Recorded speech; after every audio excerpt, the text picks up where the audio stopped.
Welcome to Democracy-ish. I'm Danielle Moodie. And I'm Jen Taub.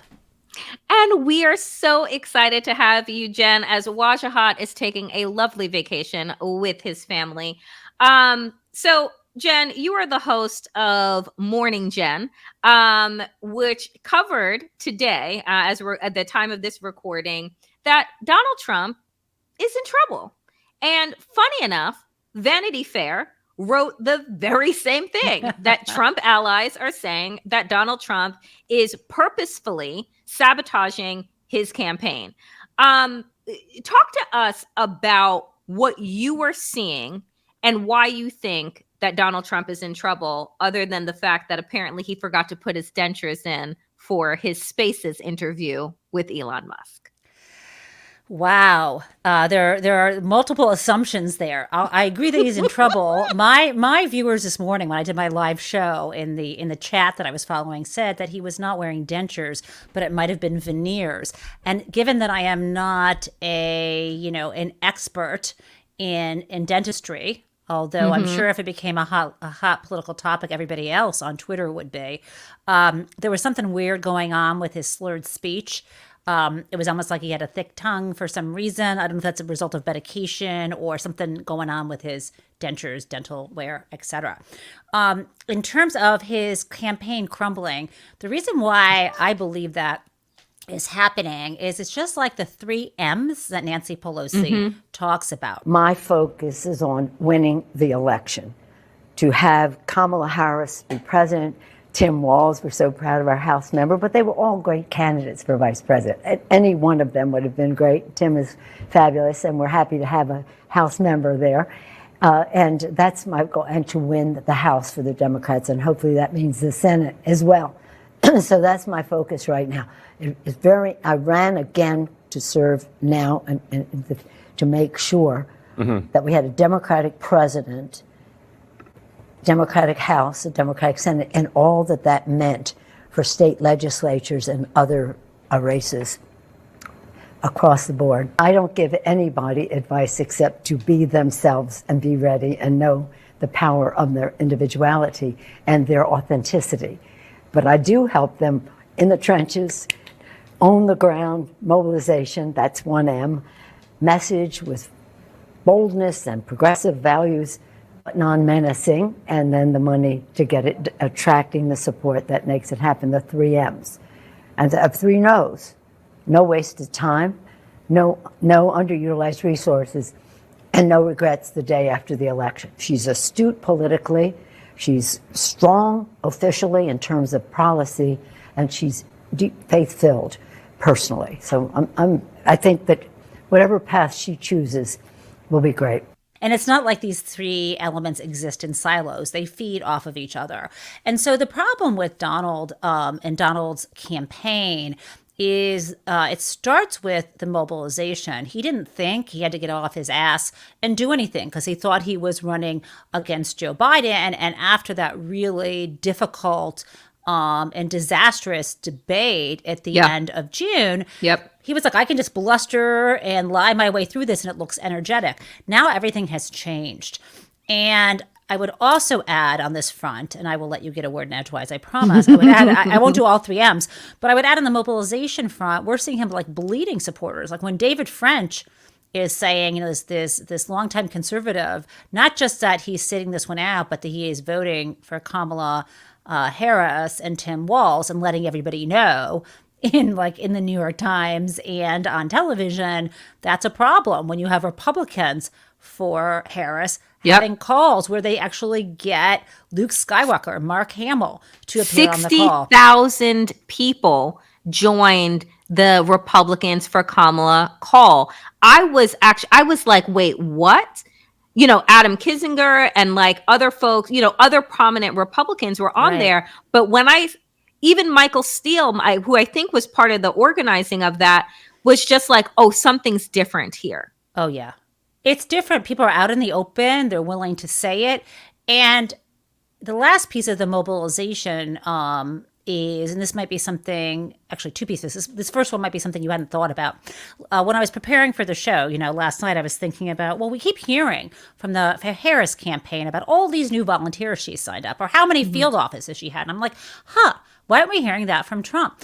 And what I found out, I don't know if you followed this, Danielle, but after he took over, after he got the nomination, Donald Trump, he's in control of the RNC, he decided to outsource the ground operation. There is a really interesting article, yes, in the Washington Post, and I, in fact, have it right in front of me, right here, from August 3rd. I recommend folks read it. It's called Trump Team Gambles on New Ground Game, Capitalizing on Loosened Rules. So he has outsourced to groups like Turning Point Action, the Charlie Kirk group. And the one thing is you might think, well, that's probably a better idea because for him, because he's really terrible at organizing things and he picks really awful personnel. But on the other hand, some of these folks are in it for the grift, arguably.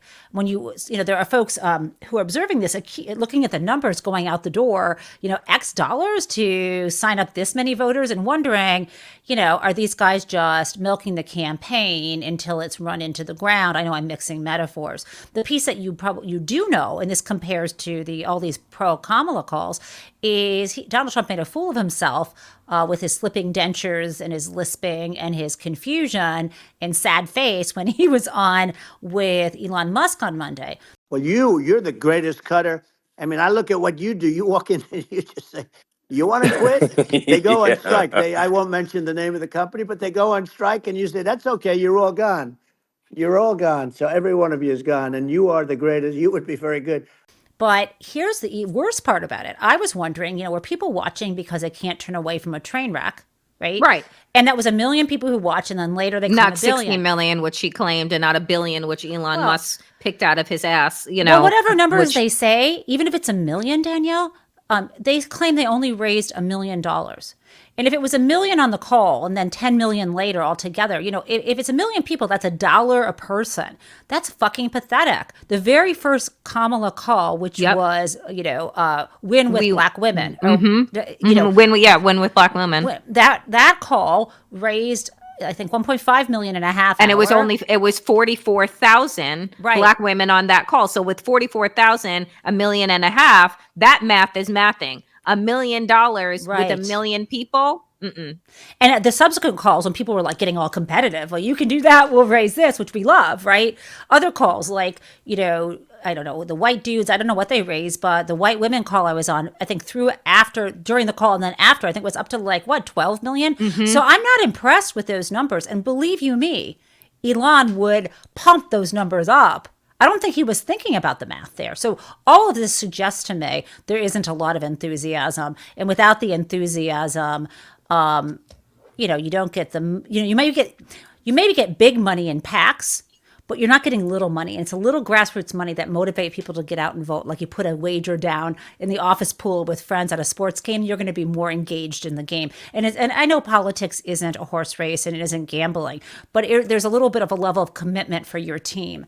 And he's not getting that. Yeah, I think that you see much more enthusiasm and excitement when you are seeing the small dollar donors and you're seeing the number of small dollar donors come in, because to me, small donors equal actual votes, people that have quote unquote skin in the game that are going to be showing up at the polls. When you have, these large the Peter Thiels and these folks that come in, the Cohen, the Cohen brother that comes in, and here is, this PAC that has raised X amount of millions. That's one person, right? Or a small group of people. But when you have, the Harris Walz voters coming in and saying, here's $10, here's $15, here's $47, right?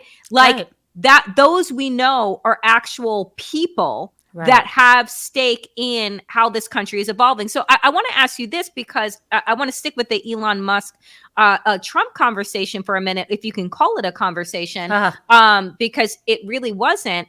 But one of the things, there were several things that were brought up, but one of them, and it really struck me, was Donald Trump congratulating Elon Musk on dealing with workers, right? And the fact that, oh, well, I won't say the company, but when it came to strikes in your company, like, you shut it down. Now they are being sued by the United Auto Workers Union for threatening and intimidating workers. And I wanted to get your thoughts on what was said, what was said between the two of them on that Spaces conversation, and then the follow up with the lawsuit that was announced this week.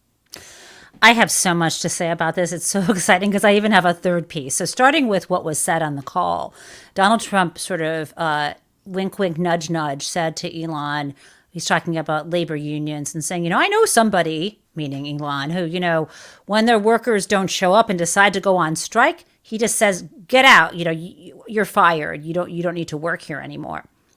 And he was referring to Elon. I don't know if that was about Tesla. I'm assuming that's what's going on there. So, F around and find out.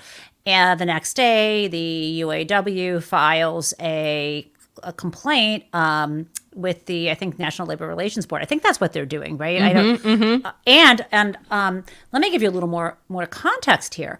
I happen to go to virtually the Tesla annual meeting this year. And I did on Morning Jen cover some of that.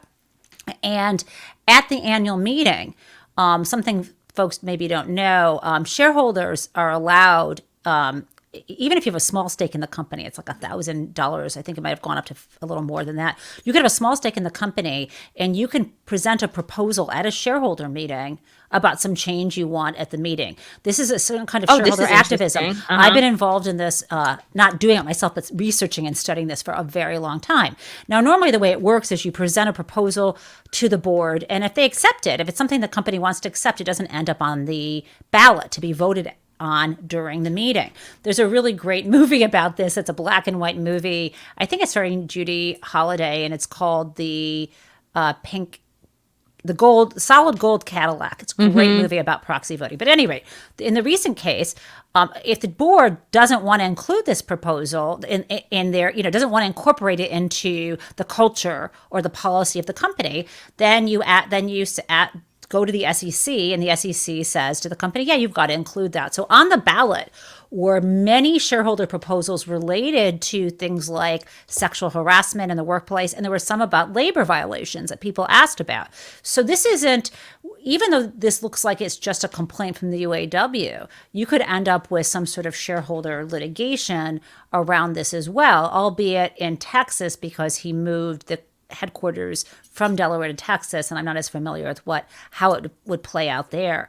But, Elon Musk is no friend to workers. He's quite arrogant. I mean, we know the whole history. He takes credit for the development of companies that he did not found, and we also what he did. This is what I said on Get Woke recently. I said what Elon Musk is good at is being rich, and what he is good at is buying companies that were successful and running them into the ground. That's what he has in common with Donald Trump, is that he will take these companies. Tesla, he's not an ideator, right? He does not have the ideas that get these things off the ground. And the things that he does, right, control, like the Cybertruck, right, or spectacular fucking failures. Do you know what he said about that at the annual meeting? Someone asked him about the Cybertruck. And he's like, oh, it's so amazing. And he said, it's exactly the kind of car, if you asked like a 4-year-old to draw a picture of the kind of car they'd want to drive, it would be that. I'm like, so your target audience is a 4-year-old that can't drive? I mean, amazing. Maybe he didn't say 4-year-old, maybe he said child, but go back, it's there. And I was like, what? And anyway, continue. He's not going to be healing his inner child on that, because what it also explodes nonetheless. What the point children being, when things explode too. Right, boom, exactly. Boom. They do. Boom. That everything that he touches that is his idea, right, doesn't get off the ground. And is a spectacular failure, but he has these millions of sycophants that still applaud him as if he's like this tech genius. And I'm like, this is the second time you've done this high profile Spaces type of quote unquote interview. The first one being Ron DeSantis, and that you couldn't fucking get going either. Right? So it to me, Elon Musk is the perfect person to actually be in conversation with Donald Trump, because they both show us that they are ego-driven men that have little ideas, lots of money, and too much power, right? And like are the antithesis of exactly what the Harris Walz campaign is about. I want to ask you this too, because in a couple of weeks, Donald Trump is supposed to be having his sentencing, Huh. right? Yes. And you know, people forget, right? Because so much has transpired just in the last 3 weeks, let alone in the last several months, that Donald Trump was found guilty for the election interference slash hush money case, right? Where he used campaign funds to pay off Stormy Daniels, right? He was found. Is that that Finish case what that you're he's saying, found? and I'll Okay. fine tune it. Okay, Finish, good, but yeah. good. And so this is where he was supposed to have this sentencing was supposed to happen in July 11th. But on July 1st, we all know what happened with the Supreme Court that gave Donald Trump presidential immunity. So then that court that was hearing this case needed the time to look into whether or not the evidence that was used to convict him is I guess a part of what this arbitrary, very gray area of presidential immunity that the Supreme Court offered. So you fine tune and tell us what we are going to be seeing on, and I think it is September 11th, which is just, I mean, of all dates. 18th. Oh, the 18th. Okay. Yeah. Or 19th. I have it in my calendar. Yeah. So mid September. Tell us, fine tune what I just said, and then tell us what we are going to be. Is this the early October surprise? Like what are we going to be looking at here? Okay, so I'll start with the basics. Yeah, the sentencing is scheduled in Judge Juan Merchan's court, and this is a New York trial court judge. We call it the Supreme Court of New York, even though it's the lowest trial court level. And again, that's scheduled for the Wednesday, September 18th. Okay. And that is a real sentencing plan, despite the fact that between that Supreme Court decision saying that presidents are immune for a whole swath of actions if it's considered official conduct versus non-official. Because that happened, the judge postponed from, it was July 13th, I think it was, postponed that sentencing, or July 11th, postponed it all the way to September 18th to give the parties some breathing room so that they could brief him or make motions in the case about exactly what you're saying. Did the charges need to be dismissed against him? Of course, his lawyers are going to probably argue that the actions he took while he was president in connection with the business falsification, they're going to try to say it was part of official conduct. I don't believe it was, and I don't believe the judge will think it was. Now, the judge, fortunately, presided over a criminal trial where there was fact-finding. So the judge, it's not as if that hadn't been adjudicated. This is different than the cases where there were just indictments, right? In this case, there was a trial. So the judge is going to say, I don't know, that's not going to happen. We're going to move forward to the sentencing. But even if the judge has not ruled on those issues, the sentencing is going forward. What I'd also like to say, the fine tuning I'm doing is that the state law convictions were felonies known as falsification of business records, right? And it wasn't that it wasn't actually that campaign funds were used to pay Stormy Daniels, but instead, for this case, the idea was it would have been a contribution, a kind of in kind to cover this thing up. It was Michael Cohen's money. It would have been an excessive contribution. But that's not what this case is about, because what they're saying is that Donald Trump made entries into the books and records of his businesses, that were false for the purpose of covering up another crime, namely interfering in the election, and that he was reimbursing Michael Cohen for these hush money payments that were trying to silence someone whose voice might have affected the outcome of the election. That's how the case works. Now, the reason why I think he's going to fail in getting any of it thrown out is because when you are dealing, he wasn't even supposed to be dealing with his business when he was in office. But he never put it in a trust, Jen, Well, he right? did put it. No, he put it in a trust, and he said he was going to have nothing to do with it. But he was still writing these checks. Got but it. at any Okay. rate, he was writing these checks and saying that these were, instead of reimbursements, he was saying that these were legal fees being paid for a To retainer to Michael Cohen, Cohen. right? And so, because he falsified these business records, the fact that he was sitting in the Oval Office when he was signing these, it was similar to like being in the Oval Office and making a dental appointment, or or sending a birthday cake to a friend that has nothing to do with politics. This was not related, and so I think the judge is going to make that clear. Now, of course, he'll try to appeal this. Donald has already twice asked the judge to recuse himself from the case and throw the case out because his daughter is a Democrat. Okay, so that's crazy. So that is moving forward for sure. And I want to add something. This Elon Musk conversation is the gift that keeps on giving. The fact that Donald Trump suggested that he may flee to Venezuela if he loses puts the judge in a particular position to need to either ask him to surrender his passports if he hasn't already done so, or to decide to impose some kind of at least home incarceration or some kind of tracking device on him. And normally you would say, well, on appeal, maybe in a case like this, you would let someone not begin serving their sentence. But with him, there's no knowing whether he would take off in his own private jet or Jeff Epstein's private jet. So, So let me ask you this to just close this part of the story off until September 18th. What is the length of sentence? What is the minimum, maximum that we are looking at? And then, what are the expectations there? If it was okay, give me what the sentencing would be for a normal person, for anyone else that committed this crime, and then what we are thinking about for Donald Trump.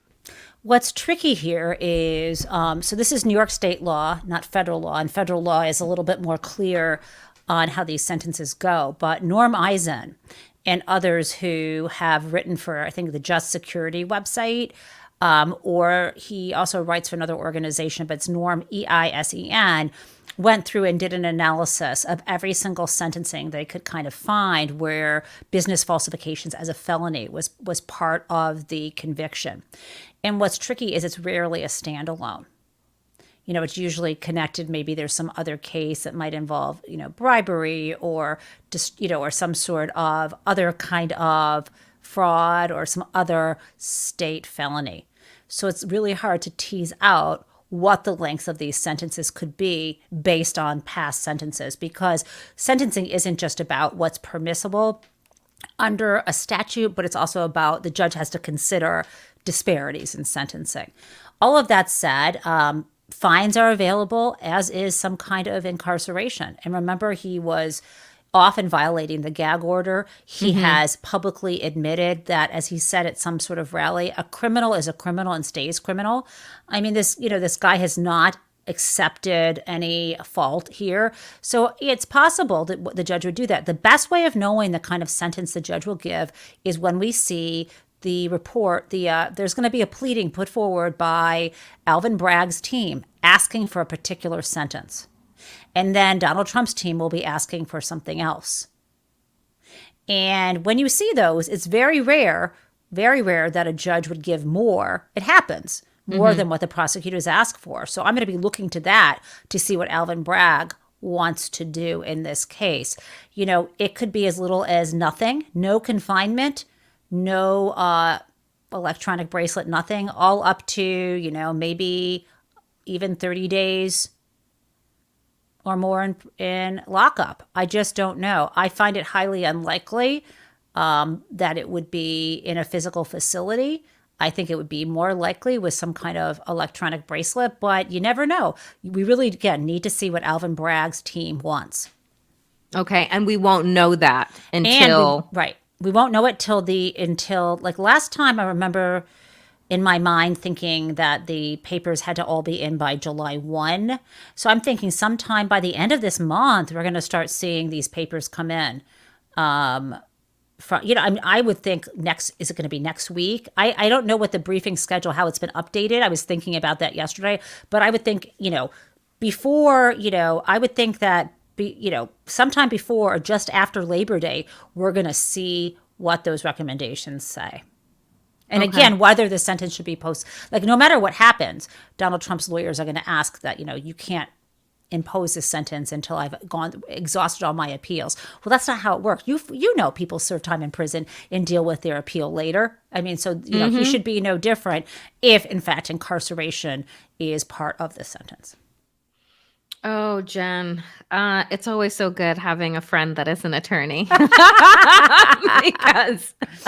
because sorting through this madness I still am just in shock that as a felon, you can't vote, but you can absolutely run for office, and that we are living inside of a time where Donald Trump in a few months could be president of the United States, but ahead of that is heading to court to be sentenced. Well, hold on. You say a felon can't vote. I know every state is different, and Donald went and voted in a primary today, so I'm not sure. In Florida. In Florida. So I don't know what those rules are. Maybe it's only after you've been sentenced. I mean, I don't know how Florida works. Whatever. I don't know how Florida doesn't know how Florida works. Florida man convicted of 34 felonies votes in a primary. And remember, I just want to remind folks, Democrats had put on the ballot there, and it was passed to ban the box. And then Republicans, led by Ron DeSantis in that state, wanted to overturn the ability of those that were previously incarcerated, the returning citizens, to be able to reestablish their citizenship. But Donald Trump, convicted of 34 felons, voted today, and voted early, by the way, right? And said, the system works great. Voting early is something also that Republicans want to get rid of, but only allow themselves to be able to do it. Just like Donald Trump in previous elections has done mail-in, right, ballots, but again, wants to ban those things. But the hypocrisy knows no end. Jen, as we wrap up here, please tell people where they can find all of your brilliant commentary. Well, if you ask my family, no, I'm kidding. So the best place to find me is I'm on Morning Jen, which is part of, just like your show, the Mary Trump Media Network, but it's through my @Jen Taub YouTube channel. And I also have on Substack, in theory, something called the Daily Jen, where I try to opine on what's going on in the news and, tease maybe some of the stuff I'm going to be talking about the next day. I'm always on Twitter as well, which is what I still call that hellhole that is the Elon Musk site. Same. And there I'm also @Jen Taub. So you kind of get the pattern. I think on Insta I'm Taub Jen because it was taken, but there you go. Amazing. Well, thank you, folks, for listening to Democracy-ish. I'm Danielle Moodie. And I'm Jen Taub, in for Wajahat Ali. And we will be back next week if, in fact, we have a country left. Inshallah.